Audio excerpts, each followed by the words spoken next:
Hello welcome back friends. അപ്പോൾ ഇന്ന് നമ്മളൊരു പ്രിൻസസ് കട്ട് ബ്ലൗസാണ് കേട്ടോ ചെയ്യാൻ പോകുന്നത്. ഇത് സാരിയുടെ കൂടെയുള്ള വിത്ത് ബ്ലൗസാണ്. അപ്പോൾ ഇതിന് വേണ്ടിയിട്ടൊരു ലൈനിങ് കൂടി എടുത്തിട്ടുണ്ട്. ഫസ്റ്റ് തന്നെ ലൈനിങ്ങിൽ ബാക്ക് പീസാണ് കട്ട് ചെയ്തെടുക്കുന്നത്. അപ്പോൾ ഫ്രണ്ട് പീസ് പേപ്പറിൽ ഫസ്റ്റ് കട്ട് ചെയ്തെടുത്ത ശേഷം ആ പീസ് വെച്ചിട്ട് ലൈനിങ് ആണ് ഫസ്റ്റ് കട്ട് ചെയ്യുന്നത് കേട്ടോ. പിന്നെ ഇതിലേക്ക് ഫ്രണ്ടിലാണ് ഓപ്പൺ കൊടുക്കുന്നത്. അപ്പോൾ ഇത് സോഷ്യൽ മീഡിയയിൽ തന്നെ കണ്ടിട്ടുള്ള ഒരു ട്രിക്ക് യൂസ് ചെയ്തിട്ടാണ് കേട്ടോ ഈ ഒരു ബ്ലൗസ് സ്റ്റിച്ച് ചെയ്തെടുക്കുന്നത്. അപ്പോൾ ഇതെന്താണെന്ന് നമുക്ക് നോക്കാം. അപ്പോൾ ഫ്രണ്ട് പീസ് ലൈനിങ് എല്ലാം കട്ട് ചെയ്തെടുത്തു. ഇനി ഞാനിവിടെ ഇട്ടിട്ടുള്ളത് കനം കുറഞ്ഞ ക്യാൻവാസ് ഷീറ്റാണ് കേട്ടോ. അതായത് നമ്മുടെ നെക്കിൽ വെക്കുന്നതിനെക്കാട്ടിലും തിക്നെസ് വളരെ കുറവാണ്. അപ്പോൾ ഈ ഒരു ക്യാൻവാസ് ഈ ഒരു ലൈനിങ് പീസിലേക്ക് ഒട്ടിച്ചു കൊടുക്കുകയാണ് കേട്ടോ ചെയ്യുന്നത്.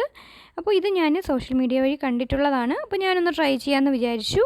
അപ്പോൾ ഫ്രണ്ട് പീസിൽ മാത്രമാണ് നമ്മളിത് ചെയ്യുന്നത് കേട്ടോ. അപ്പം ഇതുപോലെ ക്യാൻവാസ് ഷീറ്റ് ഒട്ടിച്ചെടുത്തു കഴിഞ്ഞാൽ ഇതുപോലെ നമുക്ക് കിട്ടും ഓരോ പീസ്. ഇനി ഇത് നമുക്ക് മെയിൻ ഫാബ്രിക്കുമായിട്ട് ഫസ്റ്റ് ഒന്ന് ജോയിൻ ചെയ്തെടുക്കണം. ക്യാൻവാസ് ഒട്ടിച്ചു കൊടുത്തിട്ടുള്ള ഭാഗം ഇതിൻ്റെ നടുവിലായിട്ട് നിൽക്കണം കേട്ടോ. അപ്പോൾ ഈ കാണുന്ന പോലെ അടിയിൽ ലൈനിങ് ആയിട്ട് നമുക്ക് കാണണം.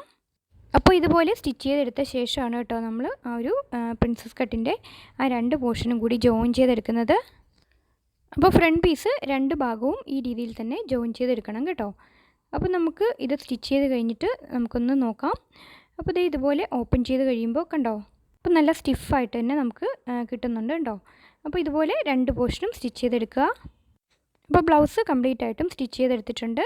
അപ്പോൾ നമുക്ക് ആ ഒരു പ്രിൻസസ് കട്ടിൻ്റെ പോർഷനെല്ലാം നന്നായിട്ട് തന്നെ കിട്ടിയിട്ടുണ്ട്. സോഫ്റ്റ് ആയിട്ടുള്ള മെറ്റീരിയൽ വേണം നിങ്ങൾ ട്രൈ ചെയ്യാൻ. അപ്പോൾ നമുക്ക് വീണ്ടും നല്ലൊരു വീഡിയോ ആയിട്ട് കാണാം ഫ്രണ്ട്സ്. താങ്ക്